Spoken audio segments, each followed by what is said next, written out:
一周敢不敢逃婚？他却毫不犹豫地回复道：逃呗，我就算逃1万次，他也肯定会把我追回来，然后跪下来求着我娶她。况且现在她都怀孕了。秦一周当众逃婚5次，为了给旧情未了的金丝雀办生日聚会，把我送到国外整整3个月。回国抵达机场，秦一周玩味地哄着我，和我共度3个月是敏敏的生日愿望。不过现在你回来了，1周后就办婚礼。可是他却不知道，我此次回国只是和他告个别，因为我就要和别人结婚了。机场内，秦一周正情意缠绵地搂着我，低声哄我，给我认错。我却稍稍往前一躲，便轻松挣脱了他的臂膀。我的举动令男人的眸色一沉，露出肉眼可见的不悦，冷声道：我以为你会理解我的。再说，去国外待3个月，正好就当作旅游了，还值得生气吗？我刚想告诉他我并没有生气，男人的手机突然响了一下，是某个专属铃声。看见来电显示的那一刻，男人原本皱起的眉毛瞬间舒展开，眼底划过一抹喜色，匆匆往前挪了几步，急忙接起电话，聊了许久。等秦一周接了电话回来，把手机在我面前晃了晃。你知道敏敏和我说什么了吗？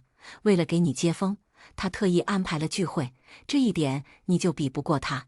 真没想到你还像从前那样小心眼，还没来得及拒绝，秦一周便推着我的行李箱朝车库走去，一路上只问了一嘴我肚子里的孩子，其他时间都在和秋敏持续连线。到了包厢里，秋敏如同小兔子一般朝秦一周跑过来，顺其自然地挽上他的胳膊。一周，你快给我评评理，他们都说我的钻戒是冒牌的，非说你只会把独一无二的水蓝星辰给叶钱姐，真的是这样吗？他的话音刚落，在场所有人都噤了声，似乎都在等着秦一周给个答复。男人只稍微一愣，宠溺般摸摸秋敏的发顶，半带轻笑：你这么乖，我怎么可能给你假的呢？秋敏瞬间得意地朝着众人努努嘴，然后把视线落在了我的手上。那这么说，叶钱姐手上戴的就是假的了？好可怜，要不然姐姐还是摘下来吧，免得要被别人笑话了。他这么一说，所有人的目光都定格在我身上，我只下意识挡住钻戒，轻轻勾了勾唇角。没关系，这个钻戒我很喜欢。离我最近的秦一周瞬间看出了端倪，眉头微动，但却没有往下说什么。虽说是给我办接风宴，可宴会的主角一直都是秦一周和秋敏。我刚欠起身来，想找借口离开，秋敏却突然捂着心脏倒了下去。秦一周马上弹起身来，蹲下去紧张秋敏，额头冒着冷汗。秋敏的气息微弱，叶钱姐是不是看我很碍眼呢？早知道我就不自作多情了，也不应该活着，否则叶钱姐会一直生我气的。明明我一句话都没说，却瞬间成了众矢之的。所有人都在用厌恶的眼神盯着我，说我小心眼，容不下秋敏，害得她心脏病都犯了。我急着狡辩，我根本没有。话说到一半，秦一周冷漠至极的声音灌进耳朵里：叶钱，赶紧给敏敏道歉，否则我不会原谅你的。没有留下半分情面的低吼，让所有人都倒吸了一口凉气。紧接着都纷纷劝我：你快点给敏敏道歉吧，她可是有先天性心脏病的，如果真把她气坏了，秦一周不会饶了你的。就是，秦哥已经下了决心要娶你，没必要为了这点事闹得不愉快。见我压根没有道歉的意思，秦一周气得额头上青筋暴起，直接把秋敏公主抱起来。走到我身边的时候，秦一周的脚步一顿，眼神中散发着怒意和寒气，冷哼一声，便抱着秋敏决绝离去。聚会不欢而散，出了饭店门口，我便拦下了一辆出租车，却无意中发现秦一周的车子并没有离开。好奇心驱使，我上前几步靠近，只听见秋敏娇滴滴的声音落入耳朵：一周，你亲亲我就好了吗？紧接着，具用力的亲吻声响起。秦一周无奈地吐了口气，下次可不许再这么吓我了。你知道我刚才有多着急吗？”秋敏马上腻腻歪歪地钻进他的怀里，闷声撒娇道：“知道了，知道了。一周最好了。”接下去，车内传出暧昧的动静，我赶紧落荒而逃，却不小心跌到了台阶上，摔倒声巨大。但我也没有想到，声音直接惊动了车内的2个人。秦一舟从倒车镜看出是我，急忙从车上下来，蹲下来扶我：“叶钱，你这是怎么了？有没有伤到哪儿？”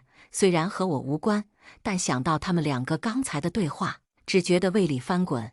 我直接抬手把秦一舟上来扶我的手挡住，秦一舟的眼中却情绪复杂，大声训斥我：“都什么时候了，还在逞强！”他急忙掀开我的裤腿，发现我的膝盖已经满是狼藉，暴露出一个不小的口子。见状，秦一舟满脸愧意地看向秋敏：“敏敏，你赶紧先打车回家吧，我得送叶钱。”看见男人要抛弃他，秋敏气得直跺脚，瘪着嘴跑开了。秦一舟的步履踌躇，但还是没有追上去，连忙把我抱上了副驾驶。前往医院的路上，秦一舟故作镇定地试探着：“你什么时候出的饭店？”我只定定地望着车窗外，冷静地回复他：“什么也没听见，什么也没看见。”闻言，秦一舟好像受到了什么刺激一样，男人充满怒意地砸了下方向盘，隐忍般大口匀着气，再也不作声。到了医院，秦一舟一声不吭地挂完号，就马上接起只响了一声的手机。什么谈话内容我不知道，但男人挂掉电话后就把我交给医生。公司出了点事情，我得马上赶过去，还不等我应声。秦一舟便拎起外套，匆匆离开医院。看着秦一舟离开的背影，我伸出腿来让医生包扎好，然后一瘸一拐地打车回家。刚上车就刷到了秋敏的微博，她更新的是一张男人颈侧的照片，上面隐隐约约可以看出桃色的唇印。男朋友开了30公里的车帮我修水管，我当然要奖励他一个吻了。秋敏特意标记了地址，就是为了能让我无意中刷到。如果是从前，我可能会抱着手机失声痛哭，但现在却完全没这个必要。回到秦一舟的别墅，一开门，竟然发现他就坐在沙发上看杂志。一见到我，他立马起身贴过来：“真不该把你一个人丢在医院，实在是公司有事，我也是刚刚到家，膝盖没事了吧？”见我摇头，秦一舟似乎松了一口气。我刚要扭头上楼，他突然抓起我的右手，更认真地检查了我的戒指。“叶钱，刚才在聚会上我就想说，我送给你的那颗呢，为什么给换了？眼前这个男人都不要了，又为什么要留着他送给我的钻戒呢？”我随即抽回自己的手，坦然地看着他的眼睛，因为我还是更喜欢这颗。我作势要走，秦一舟又一次狠狠拽住了我，情绪冰冷到了极点。“叶钱，怎么3个月不见，你就好像变了一个人一样？我有哪里做错了吗？还是你根本就是这种人，随随便便践踏别人的真心？”然后在这装洒脱。听完秦一舟虚伪又自负的发言，我只觉得内心烦躁，声音不自觉地大了起来：“秦一舟，你做了什么自己心里清楚，没必要连自己都骗。”一字一句地说完，我转身就跑上了楼，只听见楼下噼里啪啦的一阵乱响，男人最喜欢的竞拍花瓶都没能幸免于难。紧接着就是秦一舟困兽般的低吼，响彻在空荡荡的别墅里。回到客房后，久久都没有睡着，我便打算下楼倒杯水喝，却发现整个大厅已经空无一人。映着月光走进厨房，目光不小心瞥到了窗外的一处场景：秋敏坐在跑车的车盖上，而秦一舟则勾了勾她的下巴，宠溺地吻了上去。迷情之中，秋敏似乎开口问了男人一句什么，可很明显，男人的反应和回答不是他想要的。秋敏捏着拳头，软绵绵地打在秦一舟坚硬的胸膛上，眼角闪亮亮地渗出泪液。见状，秦一舟马上改口，才让女生破涕为笑。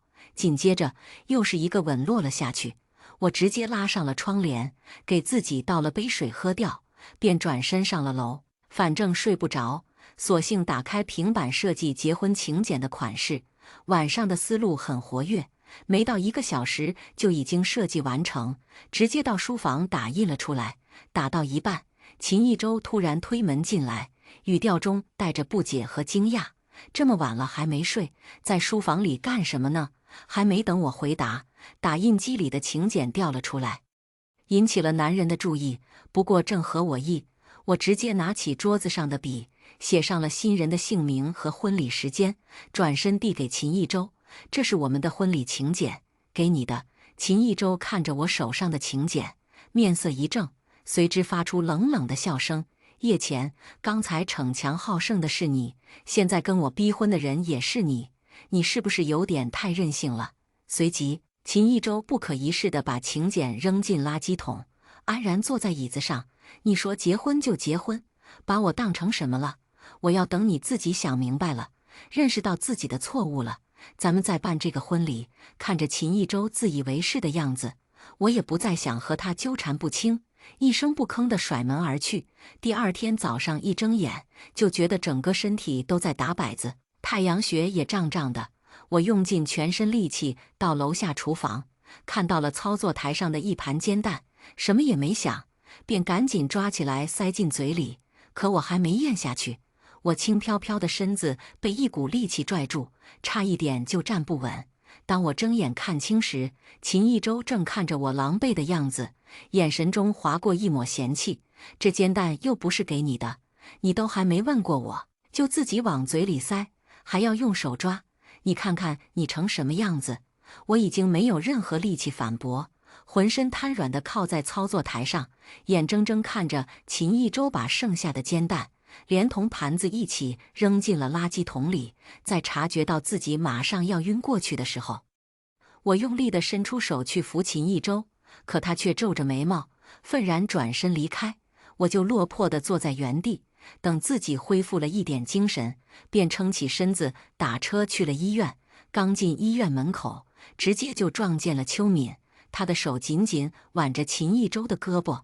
秦一舟看到我的一刹那，神色明显怔住了，刚要开口问我，却还是咽了下去。我压根没想理会他们，只想赶紧去挂号看病。没想到秋敏还是上前拦住我，她气鼓鼓地朝我举起手机，让我看上面的一条新闻，是我结婚的新闻，只是媒体卖了个关子，没有告知新郎是谁。秋敏眼里蓄满了泪水，语气中充满了指责和委屈：“叶钱，你这是什么意思？你这不就是要逼一舟结婚吗？就仗着肚子里的孩子，这样一意孤行！”我的大脑已经开始昏迷，便轻轻推开了秋敏的身子，没想到她直接摔在了地上，当场大哭起来：“一舟，我就是问问姐姐是不是要逼婚，姐姐可以不理我，但是却突然把我推倒了，敏敏好痛啊！”秦一舟赶紧上前把秋敏给扶起来，确认她没事以后，一把薅住了我的胳膊，另一只手从口袋里掏出请柬举在我面前：“昨天请柬的事情，我想我已经和你说明白了，为什么你还要爆出我和你结婚的新闻？你这么做只会让我和敏敏都很难堪的。”我的身子已经招架不住，只能有气无力地回一声：“我没有。”下一秒，我直直地往下倒去，被吓到的男人急忙蹲下来扶我，却无意中掉落了请柬的内页。秦一舟刚皱眉扫过一眼，就瞬间被医院大厅里滚动播放的新闻吸引过去。当看清楚新闻上一对新人的脸，霎时秦一舟脸白如纸。当我再次睁眼，已经躺在了病床上，却还是精神不济，整个人晕乎乎的。见我醒过来，几乎是一个残影撞到我的视线里，他的眼眶几乎在滴血：“叶钱，你不跟我解释解释这是怎么回事吗？你在国外的3个月都干了什么？现在竟然要和贺氏总裁贺宇修结婚？”我并不想和他争辩，艰难地摆过头去，可还是被男人强迫着转回来，用冰冷的眼神无声地质问我。我清了清快要着火的嗓子，用嘶哑的嗓音回答他：“秦一舟，回国以来，我就没有说过一句想要和你结婚，一直都是你一意孤行。”秦一舟似乎听到了什么惊天笑话，眉毛都拧了起来，嘴唇颤抖着：“什么叫我一意孤行？从前可都是你求着我，让我娶你，给你一个盛世婚礼的。”一时我也觉得好笑，他自己也说了，那只是从前而已。我强撑起身子，拿起桌子上的水杯，一阵畅快以后，我恢复了一些精神，眼神明亮地看着他：“秦一舟，你就别装真心了。就算我们真的举办婚礼，你也还是会像从前一样逃婚，让我成为全市的笑柄，不是吗？”男人的神色渐渐暗沉下去，想要开口狡辩，却局促地闭上了嘴。秦一舟刚想起身帮我调整靠枕，门口突然进来一个人。秦一舟的警铃响起，警惕地挡在我的病床前，质问道：“你就是贺雨修？”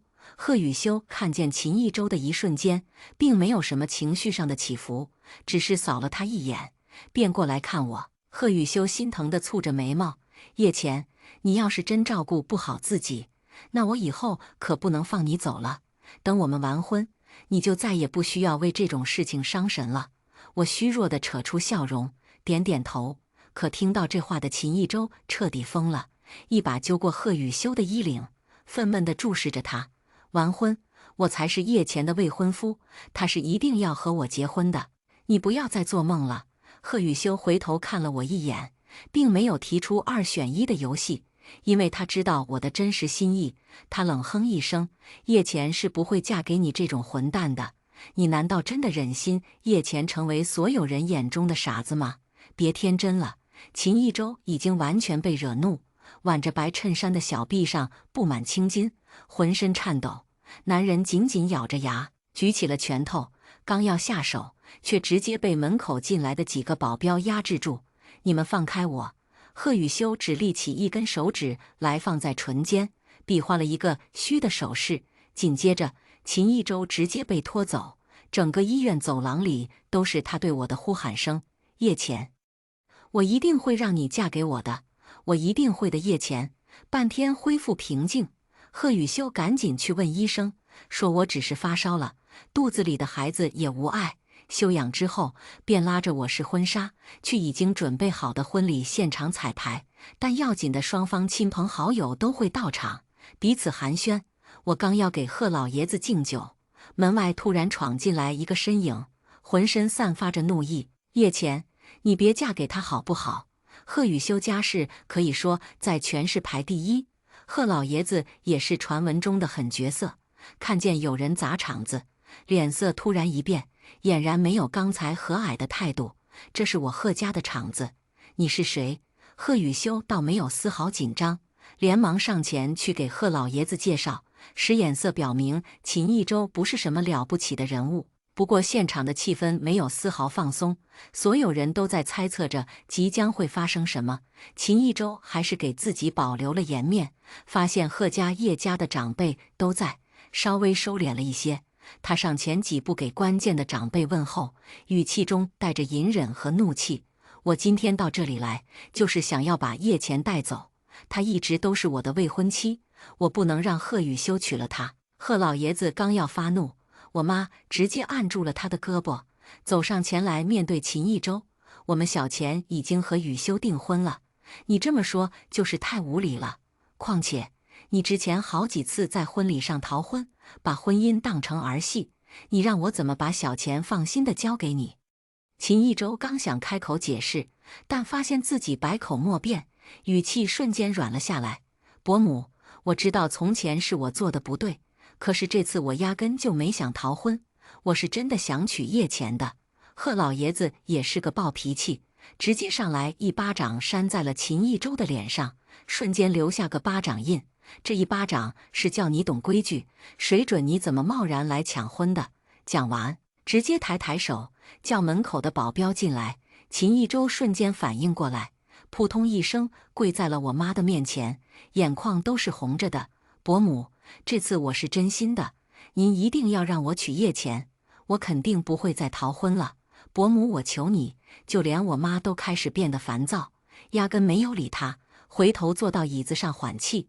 保镖们接到信号，瞬间把秦一舟给控制住。贺雨修慢悠悠踱步到他跟前，嘴角微微上扬：“你不要再做这种无谓的挣扎了，只会让你自己变得更难看而已。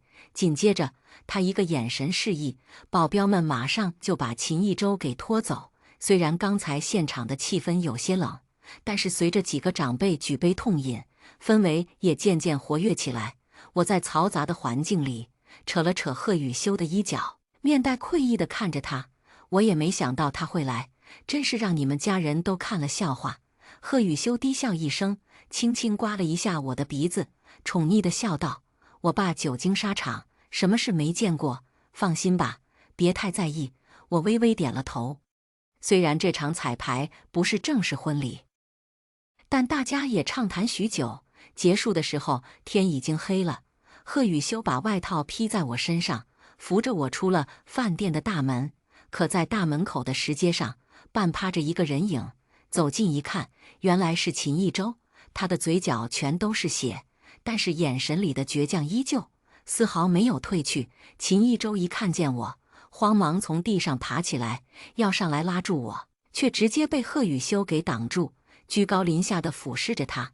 贺雨修回头抚摸了一下我的脸，低声告诉我：“你先去我车里坐着，等我处理好，老公送你回家。”我心里隐藏着担忧，但还是听了贺雨修的话，转身走向了车子。见我离开，贺雨修直接揪住秦一舟的领子，充满警示地看着他，并没有动手的意思。你要是再来打扰我和叶钱的生活，就不要怪我不客气了。不可一世的秦一舟不屑地直视着贺雨修，冷哼了一声：“你别真的以为我怕你，今天只不过是给长辈一点面子。你还真觉得我是怕你才没有抢婚的吗？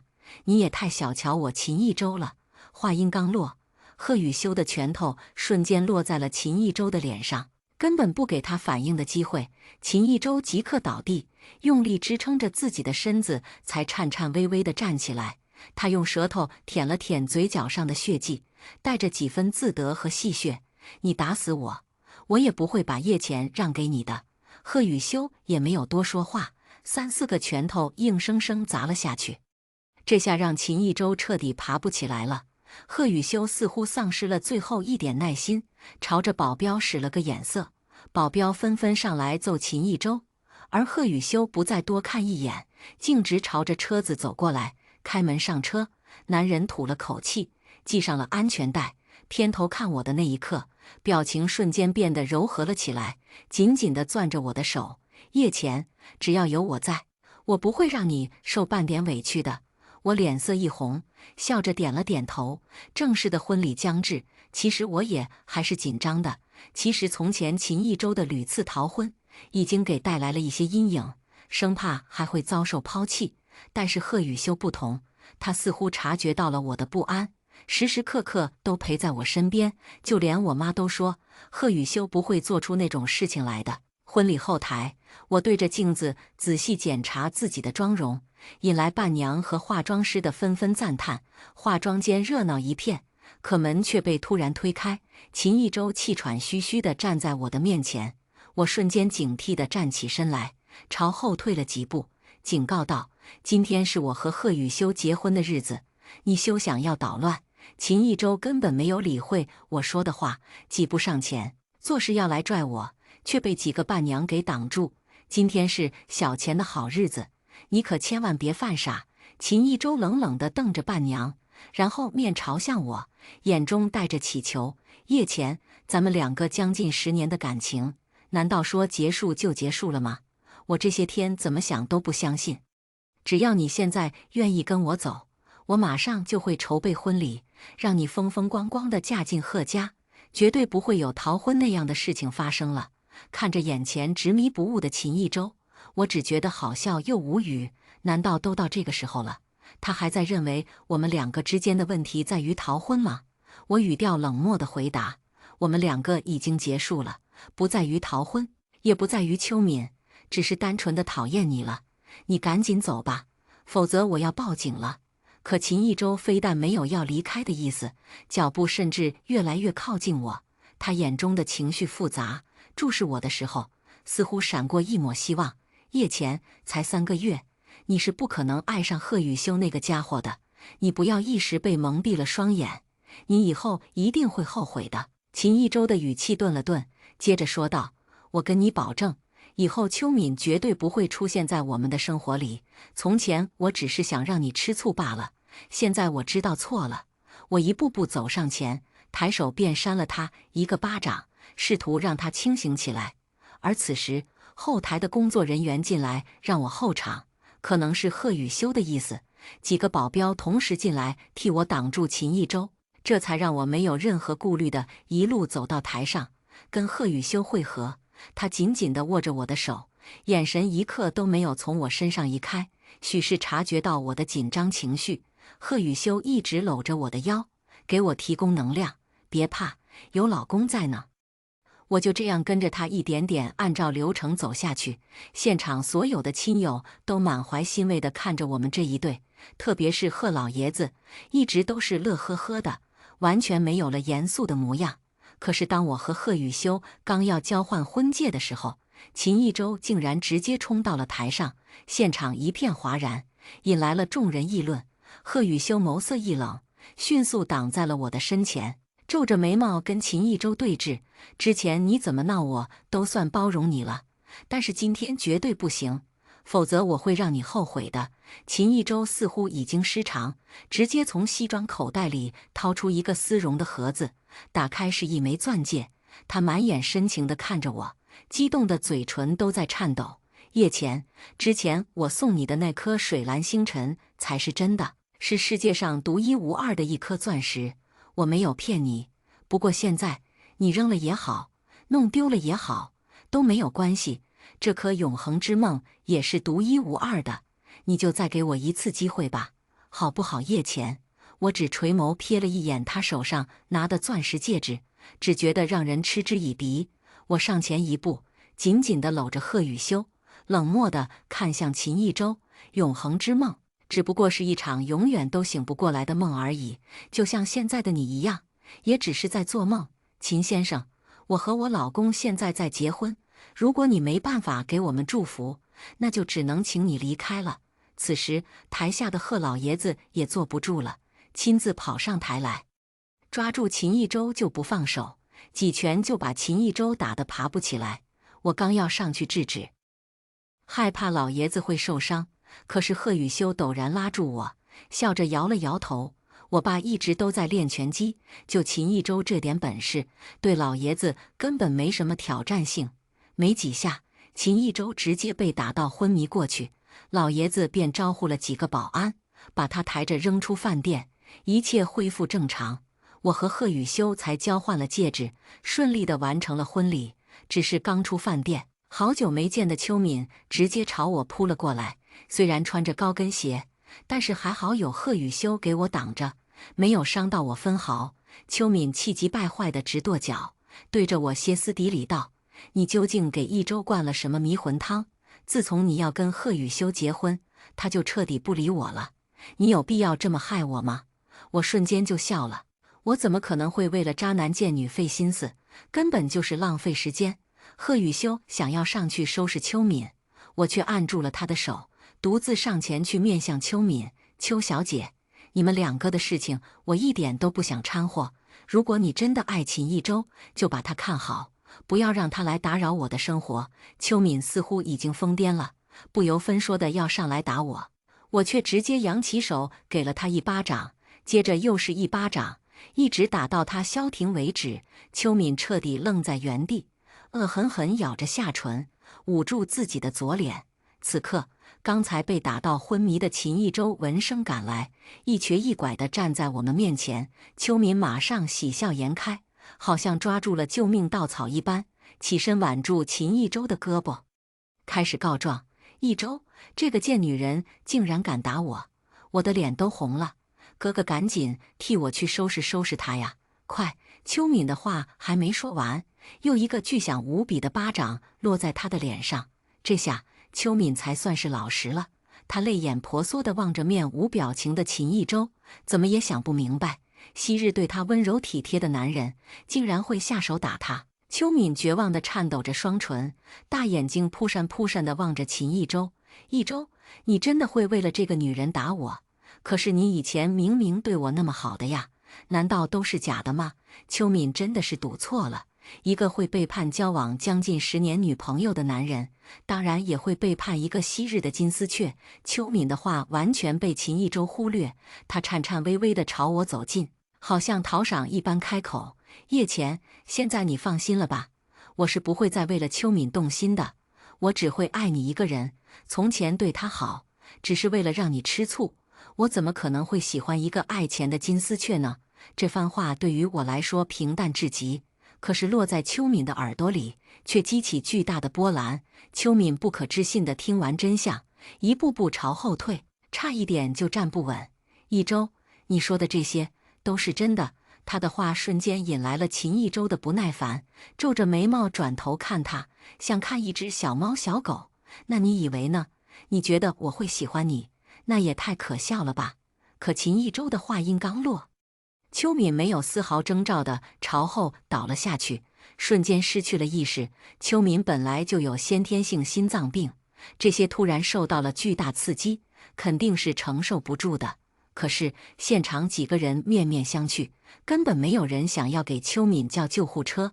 无奈之下，贺雨修还是掏出了手机，拨打了120的号码，感叹道：“这可是我的地盘，要是他死在这里，那可太晦气了。”救护车来的时候，医生已经表明了救过来的几率不大，只能赌一赌。不过在场的人无人在意。医生又问谁是他的家属，只见秦一舟厌弃的摆摆手，离得远远的。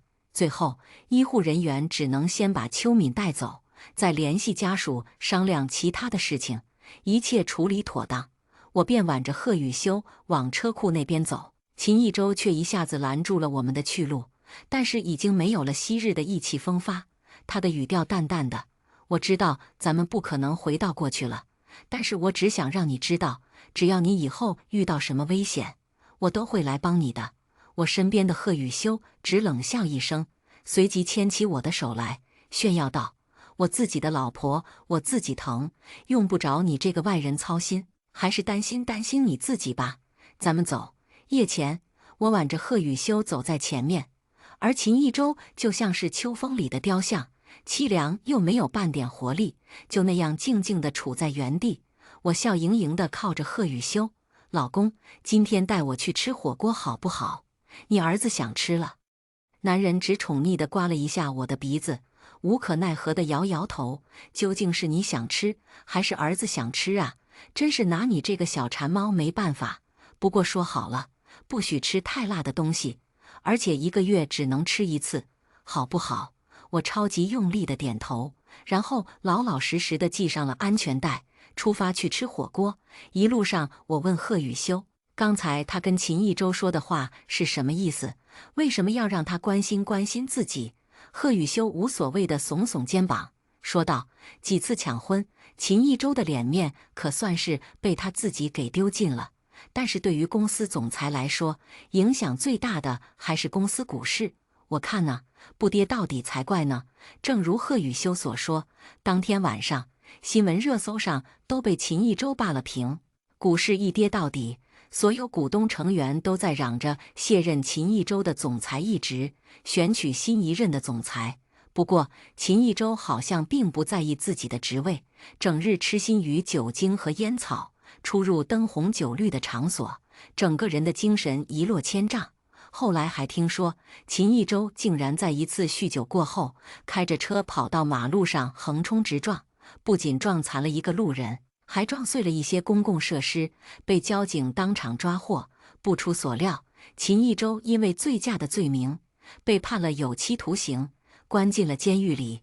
不过对于我们来说，这不过是茶余饭后的谈资，甚至贺雨修还把秦一舟的事情当成了反面教材，以此来教育员工。时光飞逝，我肚子里的孩子一天天长大，确实折腾得我睡不着觉。但是贺雨修一直都在我身边陪着我，尽可能地照顾我的饮食起居。宝宝啊，妈妈怀你已经很辛苦了，千万不要再折腾妈妈了，乖一点哦。看着贺雨修幼稚的样子，真的把我给逗笑了。没想到他还有这一面。日复一日，贺雨修每天晚上都是看我睡着了，默默替我盖好被子，他才肯去睡觉。不过再怎么辛苦也无所谓，有个爱我的老公，还有个即将出世的孩子，好像一切都变得美妙至极。第一个故事就分享到这里了，不要走开，接下来的故事更精彩。为了救我，江轩白身上留下了一道长达15厘米的疤。他妈妈说，没人会比江轩白对我更好，要我以身相许，报答他的恩情。江轩白沉默认同。可订婚宴当天，他却在上百人面前厌恶地看向我：“宋乐山，你这种货色还不配嫁给我。”我不明白他为什么突然反悔，直到旋转走廊尽头，我意外撞见他和我父亲的私生女亲得难舍难分。小公主，我今天让她这么丢脸，你高兴吗？人声鼎沸的订婚现场，江轩白在司仪问是否愿意给我戴上戒指时，恶劣地勾起了唇。我不愿意。他眼神嘲弄。宋乐山，癞蛤蟆想吃天鹅肉也要看看级别，和我结婚，你的命还没那么好。说完，他摔了麦克风，扬长而去。宾客们被这一幕震惊，窃窃私语。刚刚还满眼期待我能获得幸福的妈妈，更是直接被气昏了过去。我和江轩白从小一起长大，互相陪伴了10多年。他可以觉得我配不上他，但为什么非要在订婚宴上给我难堪？我不明所以，抢笑着揪住了江轩白一片衣角。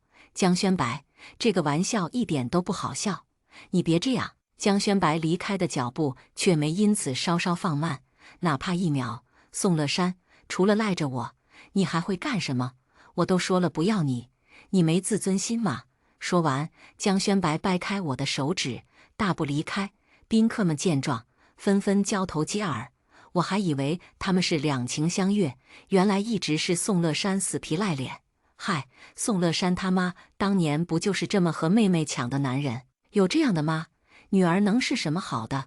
往日里笑面相迎的亲戚，在这一刻变成了恶鬼。我头疼得快要裂开，大声反驳：我妈妈没有。那些人却根本不信。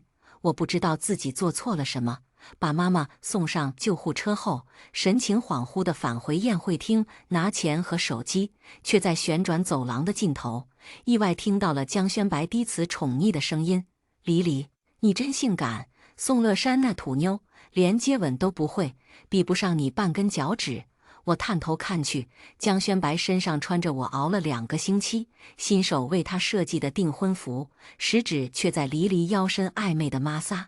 他们看上去是十足般配的一对。如果黎黎不是我父亲的私生女，生日只比我小2个月的话，江轩白，你翘了订婚宴和我鬼混，就不怕宋乐山恨你？恨！江轩白低笑一声，俯身吻住了黎黎的唇瓣。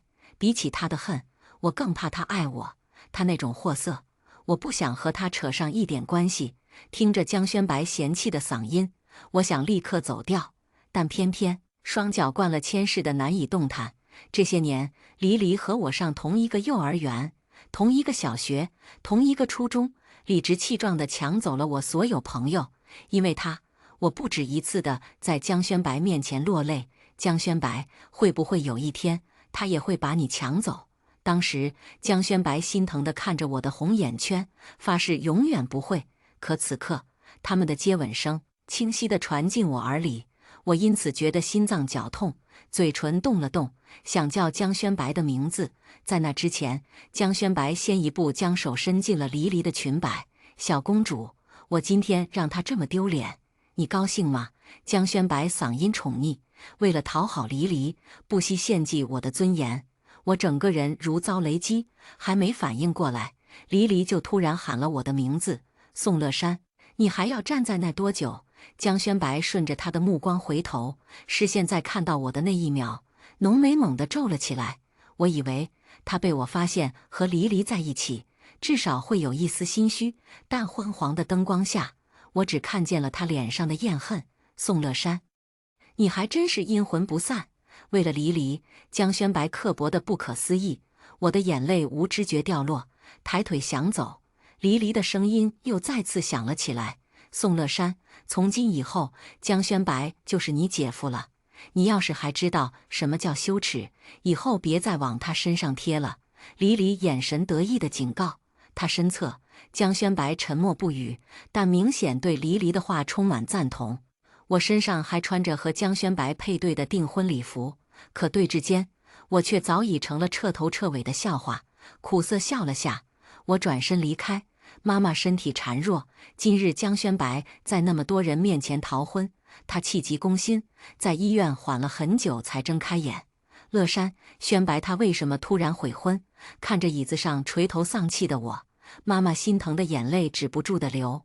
我不想骗她，被逼问许久，才轻声回答：他喜欢上黎黎了。我看到他，和他接吻。黎黎本来就在哭的妈妈听到这个理由，眼泪掉得更凶了。囡囡，对不起，是妈妈不争气，才害得你也被连累。黎黎的母亲是我妈的亲妹妹，年轻时妈妈被她抢走爸爸，现在我被黎黎抢走江轩白。为了不让我重走自己的老路，妈妈哭泣过后，用力握住了我的手。囡囡，你想出国吗？3个月前，我拿到了服装设计比赛的金奖，国外的艺术院校因此向我发出橄榄枝，承诺我可以免学费入学。我欣喜若狂，拿着 offer 兴奋地问江轩白：江轩白，我可以去吗？你会陪我吗？当时江轩白指尖燃着香烟，他深深吸了一口，恶劣的将烟圈喷在了我脸上。宋乐山，你敢走？信不信我不要你了？他不愿陪我，也不想我离开。我当他是生命中最重要的人，被他警告，就再没想过此事。但这次是我不要江轩白了。决定出国后，我和妈妈准备卖掉这套和江轩白家极近的房产，和江轩白当邻居10几年。他落在我家里的东西，收拾起来有整整1箱，最新款的游戏机，我们一人一个的护眼仪，还有他留宿客卧时穿的睡衣。我把这些东西塞进箱子，准备让物业在我走后转交给江轩白。但没想到，我抱着那些东西刚出门，便撞上了手牵着手的江轩白和黎黎。宋乐山，欲擒故纵已经过时了。你妈那么会勾引男人，她没告诉你。黎黎眼神戏谑，语气嘲讽。江轩白同他站在一起，也因我的纠缠抬不起头。宋乐山，我现在看见你就恶心，你能不能别往我面前凑？他面容冷沉，好像我是病毒，看一眼就会吸走他的阳寿。可明明从小到大，也是他一直管着我，不许早恋，不许加异性联系方式。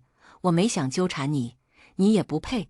将那1箱东西塞进江轩白手里，我掉头就走。江轩白怔愣一瞬后，却抬手扯住了我的衣领。宋乐山，我不信你这么快就放下了。正好，我和黎黎要玩点成年人的游戏，你去给我买几盒要用的东西，我就信你。怎么样？江轩白看向我的眼底，压着某种我看不懂的试探。我被他话里的意思恶心的反胃，冷冷从他手中挣脱，平生第1次拒绝。我没空，你找别人。江轩白却立刻给我转了一笔钱，几乎是命令地对我道：宋乐山，你今天要是不去，咱们以后连朋友都不算。你要是不想我对你出手，就快点想清楚。江家在京北势力巨大，江轩白可以揽着黎黎扬长而去，我却不能真的和他对着干。别墅2楼，江轩白阳台的窗户上很快映出男女交叠在一起的身影。我盯着那影子看了几秒，又低头看了眼屏幕上的转账，手指一点，很快按下了收款。几十分钟后，江轩白听见了敲门声。他早知道宋乐山会满足他一切要求，所以开门时眼皮都没抬，只倚靠在门框上散漫开口：来这么慢，躲在超市偷偷哭了。他声音恶劣，但回应他的却不是他想象中我哽咽的声音，而是跑腿小哥尴尬的解释：先生，您要的东西太难买，我跑了好几个药店才凑齐，这迟到可真不怨我。小哥将袋子塞给江轩白手里，江轩白一愣，低头看见药上的强效持久字样，凉凉一笑，立刻摸出手机：宋乐山，你给我滚过来。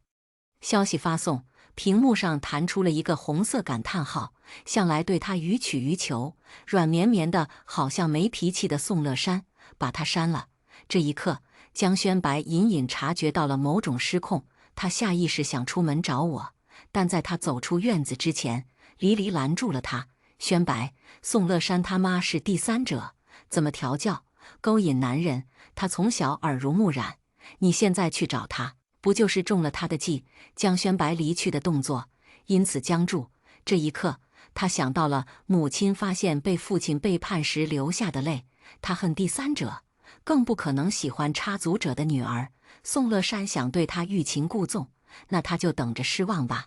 飞机降落在伦敦，在艺术学院报到后，精彩的课程以极快的速度填补了我的生活。而一向内敛沉默的妈妈，也在伦敦的第2周结交认识了新朋友苏阿姨。苏阿姨性格开朗，我们在伦敦扎根的第30天，她特意买许多菜，亲自下厨。囡囡，你去玩吧，厨房有我和你妈妈就够了。租来的房子里一片欣欣向荣。我微笑应好，手机屏幕上却突然弹出了一个陌生号码，以为是国内替我卖房子的中介。我滑动接听，可几秒钟沉默后，对面却传来江轩白怒极到冷沉的声音：“宋乐山，你人呢？我在医院门口等了你半小时，你别告诉我，你忘了今天是什么日子？”3年前，江轩白为了从打滑的车前救下我，胸前留下了一道长达15厘米的伤疤。即便医生缝合时十分注意，伤口痊愈后留下的痕迹依然骇人。所以这3年，每隔2个月我就会拽着江轩白去一次医院，淡化伤疤。今天又是淡疤的日子，按理说我不该忘，但直到此刻，江轩白恼怒的声音传入耳朵，我依然还有些迷糊。今天是什么日子？很特别吗？早在出国当天，我就拉黑了江轩白所有联系方式。我以为他这么高傲的人，被这样羞辱后不会再来联系我。可很明显，江轩白不仅高傲，还很天真。事到如今，他竟然还觉得我会心无芥蒂地和他一起去医院，哄着他去做他根本无所谓的淡疤激光。宋乐山，我给你20分钟，你要是再不出现，以后也不用出现了。没得到想要的反应，江轩白在电话那头威胁。我无动于衷地听着，只在他快要挂断时，淡淡回应：“是不会出现了。”你说什么？江轩白没听清追问，但我直接挂断电话，往他的账户里转了一笔钱，激光淡疤5000一次。我一次性给江轩白赚了20次的钱，从今往后再不欠他。江轩白性子高傲，我以为这次后不会再有他的消息，但2周后，我在导师办公室里向他咨询比赛的注意事项时，我的手机却又一次收到了国内的视频。视频里，被围在中间的江轩白尝了一口生日蛋糕后，直接掀了桌。这玩意是人吃的？宋乐山呢？他做的蛋糕，我吃了17年，我要吃他做的。你们让他给我做。江轩白眼神迷离，明显喝了不少。众人为了哄他，一叠声地说：“宋乐山马上就来。”江轩白得到想要的回答，勉强在沙发上坐下，可嘴里却还是一直念叨着我的名字：“宋乐山，我的生日礼物呢？宋乐山，谁许你出国了？”视频里，江轩白看上去非我不可，可我已经被他骗过1次，又怎么会被骗第2次？打开，我随意截图了一张回国的航班，将航班信息发给录视频的人后，发去了一条语音：“麻烦你们多照顾江轩白一下。”我马上就回，那边连连说好。但10几个小时后，我的飞机落地巴黎，江轩白和他的狐朋狗友在国内等了我1天1夜，问了我上百次从哪个登机口出后，我冷淡地给他们发去了一张巴黎铁塔的照片。我开个玩笑而已，你们还真信了。江轩白第1次主动来机场接人，却被放鸽子。等在机场的众人看到这条消息，吓得大气都不敢出，气氛沉重到了极点。好半晌，才有人鼓起勇气劝慰：“轩白，乐山估计是去巴黎给你挑礼物了。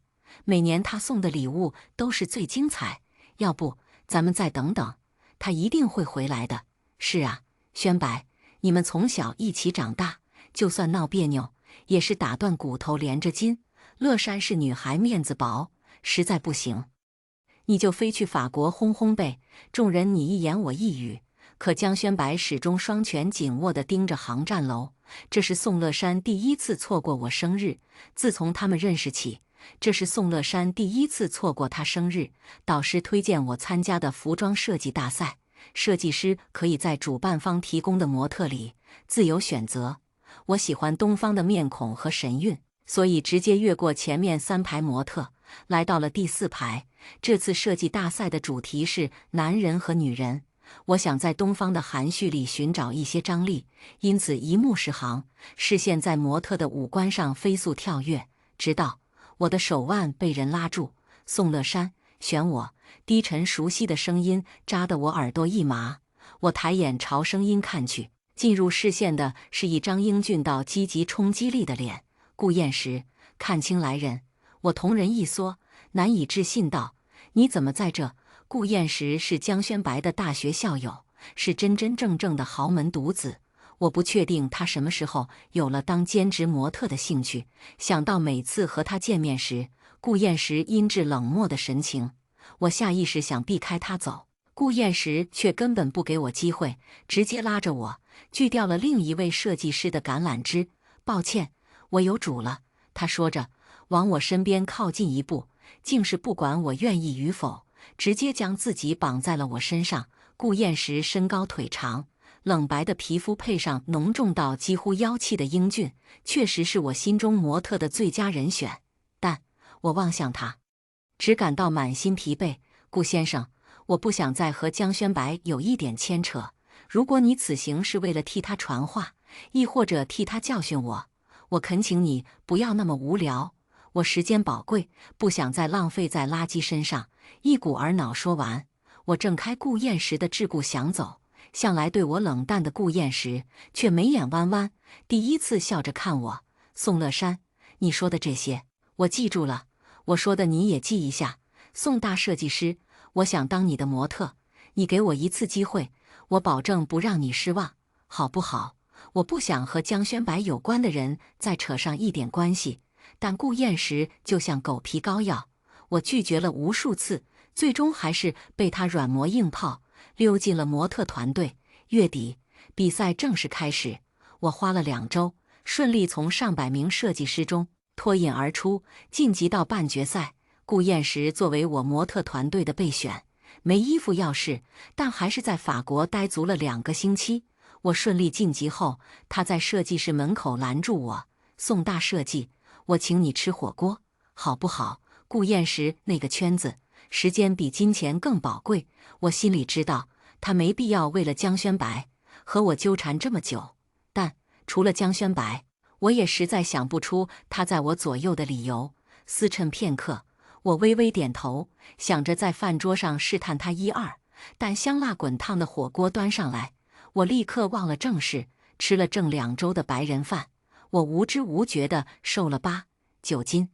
终于吃到美味，我头也不抬地吃了好一会，才后知后觉，这满满一桌子似乎都是我喜欢的菜。顾燕时心里有个念头冒出来，但因为太荒谬，我咬着下唇说不出口。倒是顾燕时见我呆呆坐着，主动道：“宋乐山，你猜的没错，我是在讨好你。”他眼仁漆黑，被他直勾勾看着，我脸颊莫名烫了起来。但即便如此，半决赛时，顾燕时还是坐在备选模特组。江宣白作恶多端，和他合作的难道会是好人？决赛前，主办方给了选手3天时间喘息，我利用这时间去了许多地方，试图构思新的作品，但一直到交稿前夕，我都没什么灵感。为了放空，我找了家泳池，消耗体力。可不等我进水，一道灵活的身影便从泳池那头灵活地游到了我面前。男人皮肤莹白，潜伏在水中，像未被捕猎的水妖。他游得畅快，无拘无束。我盯着他看了一会儿，突然想到了鲛人。男鲛人是不是也算男人的一种？灵感在脑海中飞速成型。我起身想走，一只湿滑的手却从泳池里伸向岸边，轻轻圈住了我的脚腕。宋乐山，多看我一会儿。顾燕时英俊的五官因潮湿透露出几分可怜。我贪婪地盯着他，试图从他身上获得更多灵感，他却直白地戳破了我的幻想。宋乐山，这次我是不是可以穿你的衣服了？你总不能把在我身上找到的灵感放到别人身上。脚踝上的湿意从小腿胫骨一路上移，直达胸腔。我下意识后退，顾燕时却紧抓着不放。宋乐山，你不拒绝，我就当你愿意。顾燕时天生一副好皮囊，我被他诱惑，羞恼至极，忍不住反击。顾先生，试图达成目的的办法就是色诱。这次轮到顾燕时瞠目结舌。宋乐山，只你有这种待遇，像是自暴自弃。顾燕时说着，直接拉过我的手，放在被浸湿的腹肌上。宋乐山，给次机会，好不好？顾燕时要机会，却不只是当模特的机会。他在我屋子里将色诱2个字诠释到了极致，我一败涂地。在他从我小腹一路向下啄吻时，用力掐住了他的下巴。顾燕时，你认真的？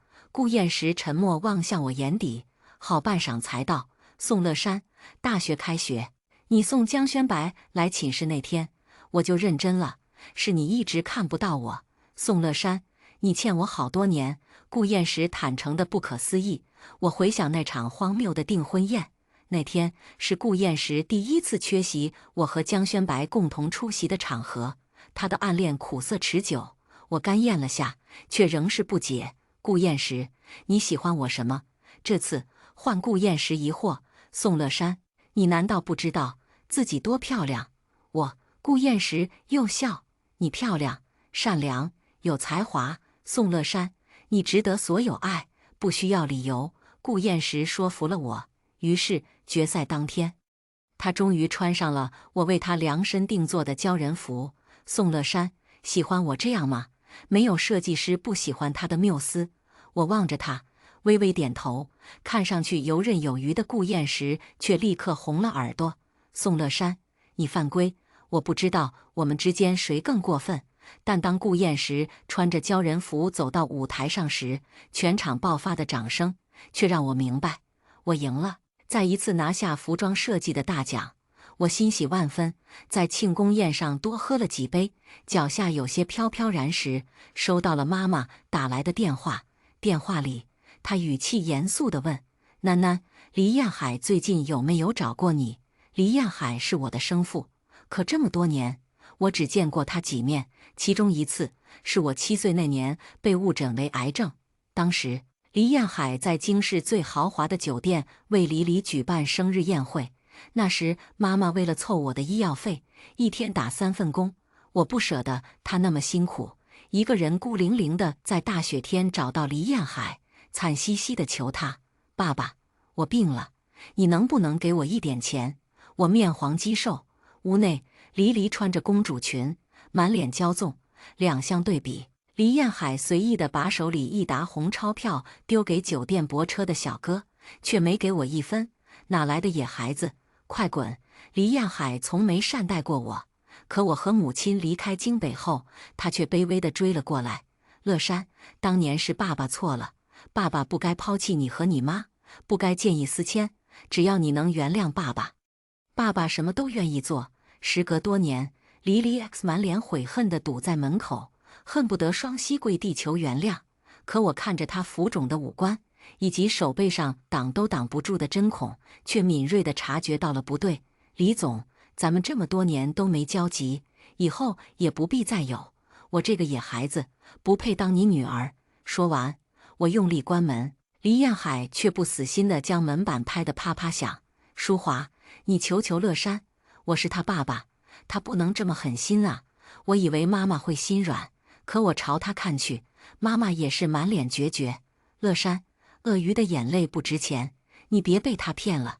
黎黎 X 被拒之门外3天后，我的银行卡突然收到了5000万转账。他在备注里求我：乐山，爸爸很想你和你妈，我们再见一面就再见最后一面，算爸爸求你了。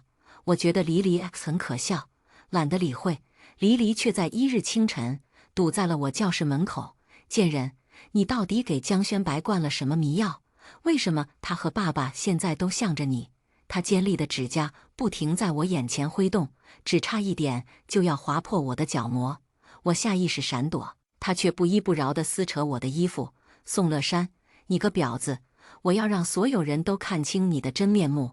他又吵又闹，引得众人纷纷围观。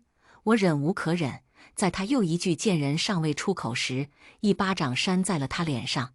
黎黎，我忍你够久了。黎黎被我打得脑袋偏向一侧，脸颊上瞬间肿起了一个明晃晃的巴掌印。他欺压我多年，从未想过我会还手。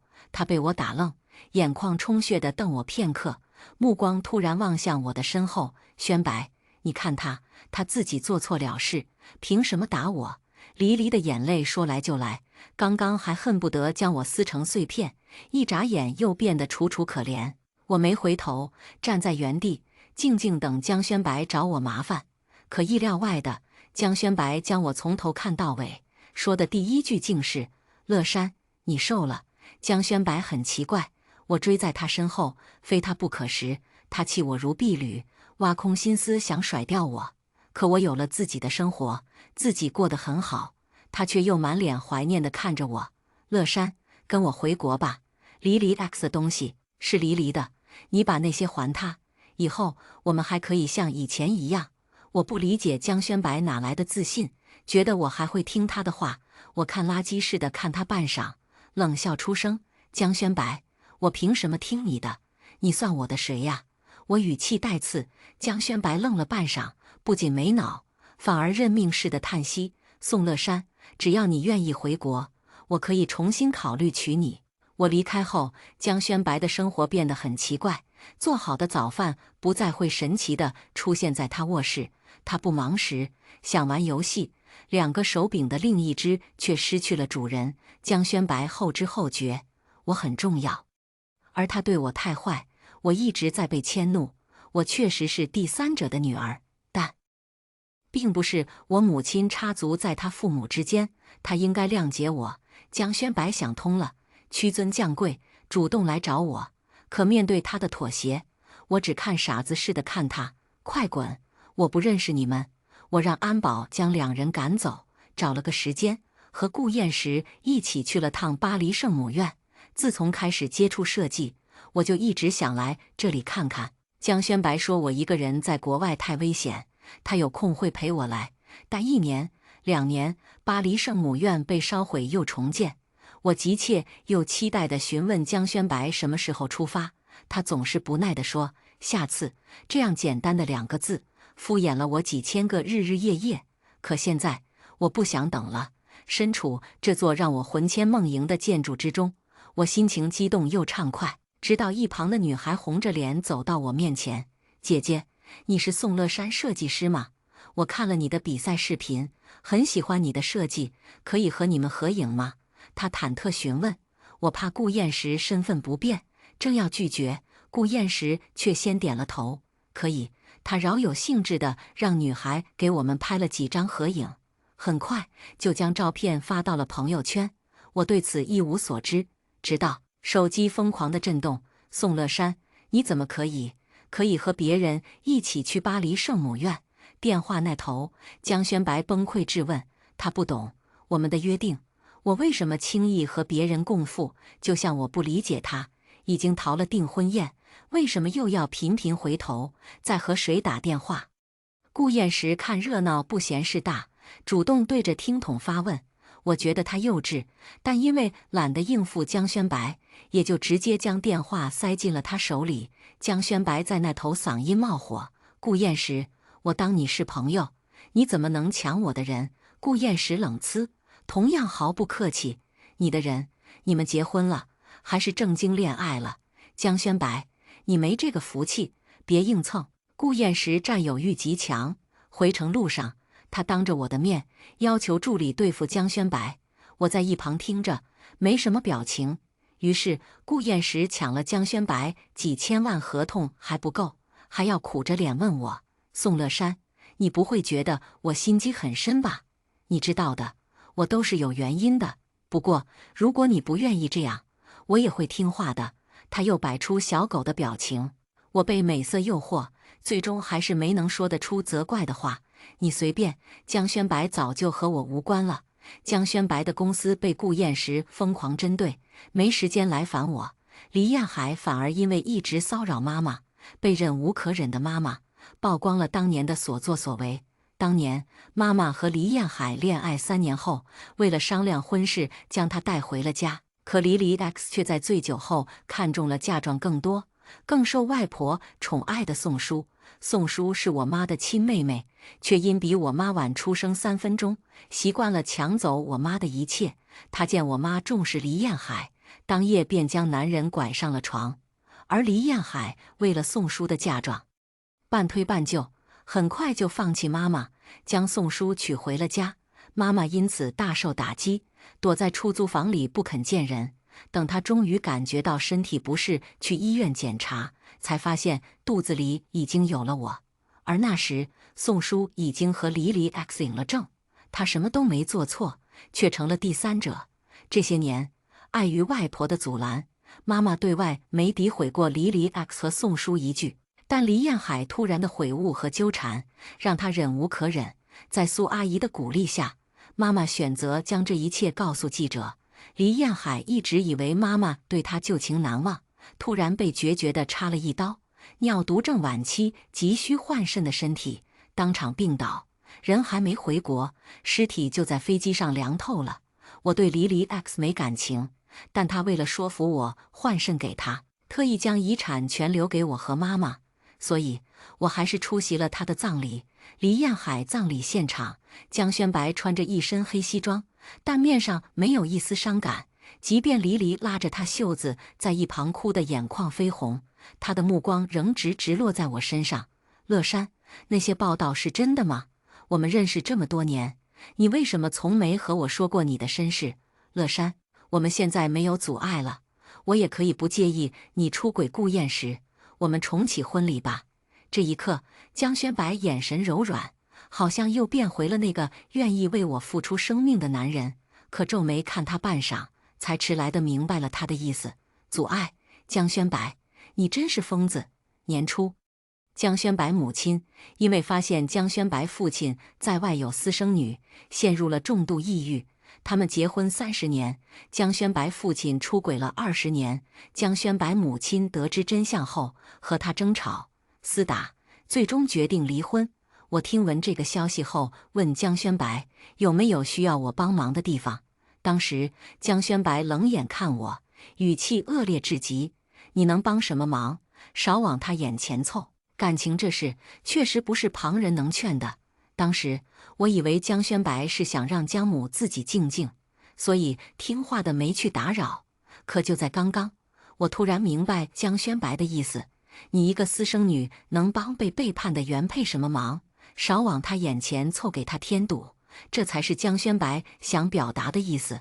他恨插足者，也恨私生女，所以连我也一起恨了。可我们认识多年，他清楚地知道我和母亲的人品，我也不止一次地告诉过他，黎 X 恶劣，只是他原来从未信过。巨大的失望让愤懑在我的胸腔里冲撞。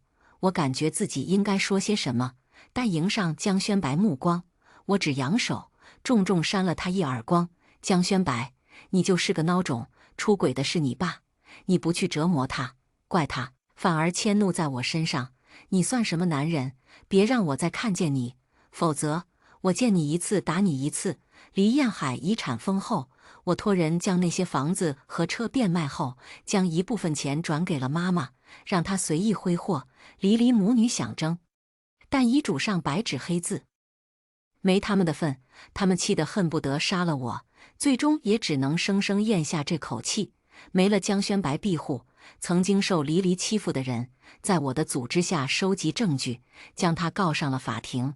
他虚荣拜金，勾搭了不少有钱男人，现在原配们吵他追回资金，黎拿不出钱，试图在法庭上装疯逃脱制裁，被我做主，直接送进了精神病院。他既是疯子，那就好好治病，别再出来咬人。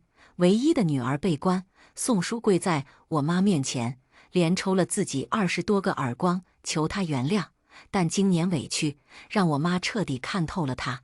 他非但没原谅，反而直接和整个家族断绝了关系。当夜就和苏阿姨飞去了落马。宋叔算计一生，到最后一无所有，在巨大的落差下，成了真正的疯子。我懒得关注他后续如何。3年后，在大街上遇到他时，却见他瘸着腿，疯疯癫癫地追着路人要钱。我是黎夫人，你的钱为什么不给我？给我钱，给我钱！路人被气得要死，给了他一脚。宋叔没反应过来，被踢倒在地，躺了许久都没爬起来。正如他的一生，他再也起不来了。说回现在，顾燕石在生日当天朝我要了份特别的礼物，他让我以未婚妻的身份陪他回老宅。顾燕石从小被祖母带大，我以为那位在开国时扛过枪的老人不会喜欢我这种绅士的孩子，但顾氏大门拉开，顾家上下几十口人，甚至连后院养的海豚都被饲养员清洗了一遍。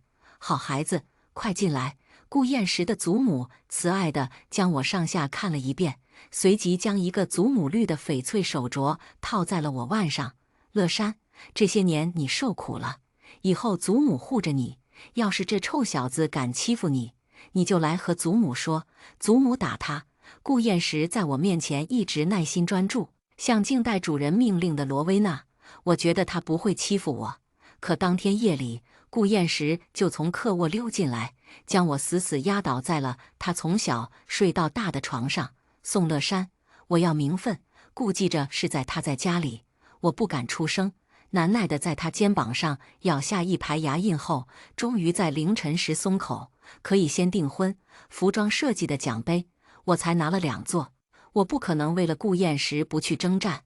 顾燕石对此表示理解，但订婚宴当天，他还是大度地邀请了江宣白。同样的场合，江宣白从台上换到了台下，他不死心，几次试图挣脱开母亲的桎梏，冲上来，江母被他闹得心烦，忍无可忍，一巴掌扇在他脸上，声音冰冷：出轨的是你爸，你不去恨他，要恨乐山时，我就说过，你是在胡闹。乐山母女不是那样的人，现在乐山得了幸福，你不真心祝贺，还想再毁他的订婚宴。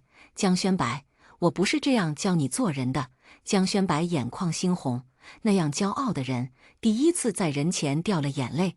可是妈，我放不下，该结婚的是我们，我已经知道错了。江宣白求江母替他说几句好话，毕竟我小时候没少受他照顾，妈妈为我赚学费时，高烧的我也曾被江母发现，连夜送往医院。可这次江母看看他，又看看满面幸福的我，一根根掰开了江宣白的手。江宣白，你和你父亲一样，都不配。江宣白瞬间颓然，他以为自己做的一切是和母亲站在一起，为他报仇。可事实告诉他，他是最大的笑话。现在不仅母亲瞧不起他，曾爱他如命的宋乐山也不要他了。宋乐山不要他了，这个念头盘桓在心上。江宣白觉得浑身的骨头都在痛。相识10几年，江宣白不信我能真的说放下就放下，他都如此痛，宋乐山怎么会真的若无其事？所以订婚宴结束当晚，江宣白在海边给我发来了一通视频通话。宋乐山，我道歉，只要你回到我愿意用一辈子赎罪，只要你愿意回头，爱到最后。他用命要挟我，但他视频打来时，我正在洗澡，接起电话的人是顾燕石。男人最懂男人。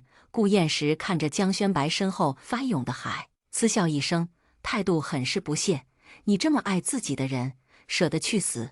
我不信。江宣白被他激怒，一头扎入水中，却还癫狂似的威胁顾燕石：我死了，宋乐山就再也不会和你在一起。哈哈哈哈，我没赢，你也输了。顾燕石觉得他说的有道理，因此当即给江父打去电话，告知了江宣白的位置。江父的私生女最近在公海欠下巨额赌债，江父正需要一个血包为他的好女儿顶罪。得知江宣白跳海轻生，江父连夜派人将他从海中救出，带离了京师。那之后，江宣白的消息彻底消失，直到3年后，报纸的一角潦草地记录了他的死讯。江父为了给私生女抵债，将江宣白扔给了债主。江宣白会赚钱，但他赚的远远比不过私生女欠的速度快，所以某日清晨，暴怒的债主气急之下失手打死了江宣白。江父闻讯上门谈价，希望能用1条人命换他们放过私生女，得到的确是2人双双被扔进海里喂鱼的结局。顾燕时看完报纸，满脸唏嘘，大叹活该。